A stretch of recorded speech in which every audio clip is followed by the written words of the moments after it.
मित्रांनो, आज आपण चाललो आहोत अक्कलकोटला श्री स्वामी समर्थ यांच्या मंदिरात. अतिशय सुंदर मंदिर आहे बघा. आज योगायोगाने म्हणजे स्वामींच्या कृपेने पाऊसही पडत आहे. खूप गरम होत होतं, त्यात ह्या पावसामुळे थोडा सुखाचा आनंद मिळाला. तर आम्ही जात आहोत कात्रजपासून. कात्रज ते अक्कलकोट हे अंतर साधारणतः 330 किलोमीटर आहे. त्यामुळं तुम्ही ह्या प्रवासात आमच्यासोबत राहा आणि ह्या प्रवासाचा आनंद घ्या. तुम्हाला या व्हिडिओमध्ये बऱ्याचशा गोष्टी आम्ही सांगणार आहे की आम्ही काय काय पाहिलं, काय काय तुम्ही पाहू शकता जाऊन तिथे. त्यामुळे व्हिडिओमध्ये कंटिन्यू राहा आणि ह्या व्हिडिओसोबत तुम्ही आनंद घ्या.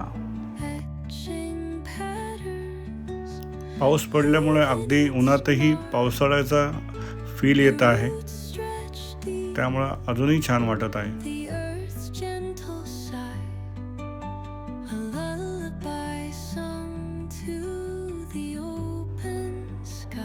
मी, माझी मिसेस आणि आमची 4 मुलं, म्हणजे माझ्या भावाची 2 मुलं आणि माझी 2 मुलं, अशा मी एकूण 6 जणं टाटा पंचमध्ये जात आहोत.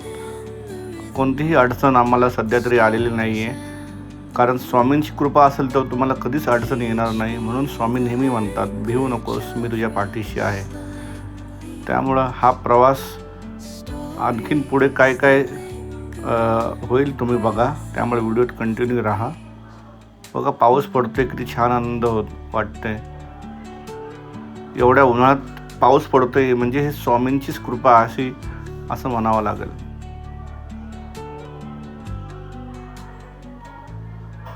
साधारणतः 330 किलोमीटर अंतर कापण्यासाठी तुम्हाला जवळपास एक 6 ते 7 तास, म्हणजे आपण ब्रेकही घेतो ना, त्यामुळं 6 ते 7 तास हे नक्की लागतात.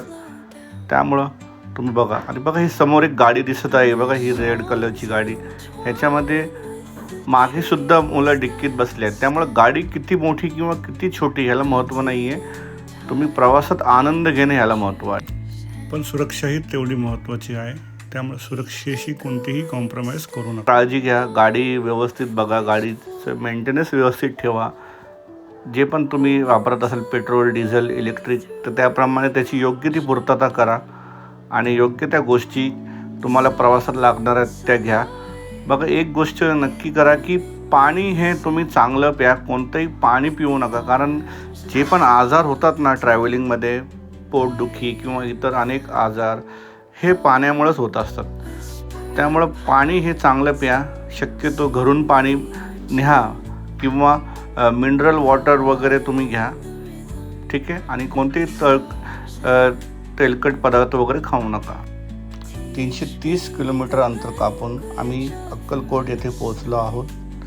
जवळपास 7 तास आम्हाला लागले.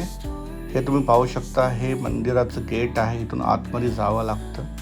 आतमध्ये गेल्यानंतर हे सुंदर असं वटवृक्षाचं झाड आहे. आपले श्री स्वामी समर्थ इथेच बसायचे. तुम्ही पाहू शकता, प्रचंड गर्दी आहे. हे वटवृक्षाचं झाड आहे. त्यामुळंच ह्या मंदिराला वटवृक्षाचं मंदिर असंही म्हटले जाते.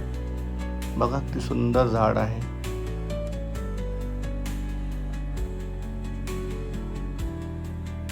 इथे येण्याचं भाग्य आम्हाला मिळालं, कारण स्वामींचीच कृपा असावी लागते. स्वामींच्या आज्ञेशिवाय तुम्ही अक्कलकोटला जाऊ शकत नाही.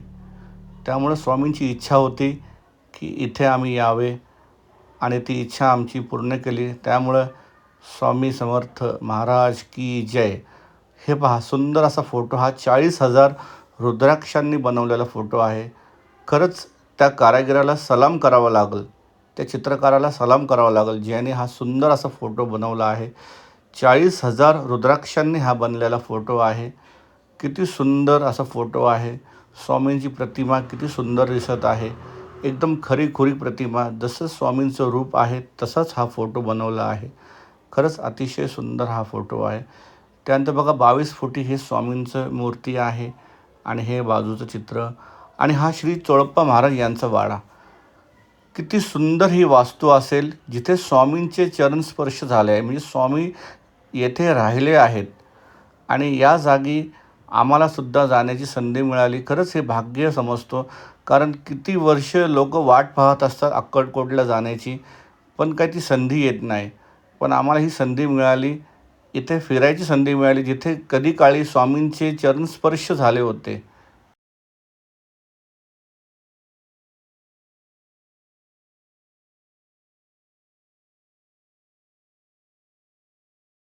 पुढे एक कंपनीने घेतलेले हे 4 फोटो स्वामींचे ब्लॅक अँड व्हाईट. तेव्हा गुडघ्याच्या खालती हात अजान भाऊ. स्वामींची हाईट होती 7.5. स्वामी समर्थ यांचं समाधी मठ आहे. याच जागी श्री स्वामी समर्थाने समाधी घेतली होती. आपण आता आत जाऊया, पाहूया. खरं म्हणजे आतमध्ये फोटोग्राफी व्हिडिओज काढणे अलाउड नाही आहे, त्यामुळे जेवढं शक्य असेल तेवढं मी तुम्हाला दाखवण्याचा प्रयत्न करेन. कारण हे एकदम समोर आहे. चोळप्पा महाराज यांचं घर, त्या घरासमोरच ही जागा होती.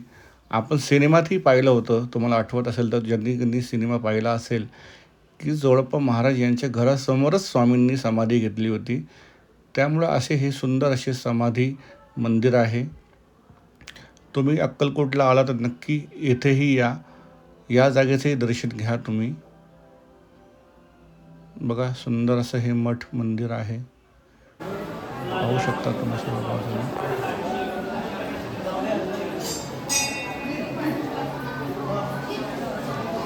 सर्व दर्शन झाल्यानंतर तुम्ही एक अत्यंत सुंदर अशा ठिकाणी जाऊ शकता, जी लहान मुलांसाठी खेळण्यासाठी उत्तम जागा आहे, बालवाटिका. इथे ₹5 तिकीट दराप्रमाणे तुम्ही तुमच्या लहान मुलांना तिथे खेळण्यासाठी सोडू शकता आणि तुम्हीही आराम करू शकता. त्यामुळे मुलंही फ्रेश होतील आणि तुम्हालाही तिथे प्रसन्न वाटेल. बागेत खेळल्यानंतर तुम्हाला देखील भूक लागली असेल, त्यामुळे तुम्ही महाप्रसादाचा नक्की लाभ घ्या. या महाप्रसादाचे 2 वेळा आहेत, दुपारी 12 ते 3 आणि रात्री 8 ते 11.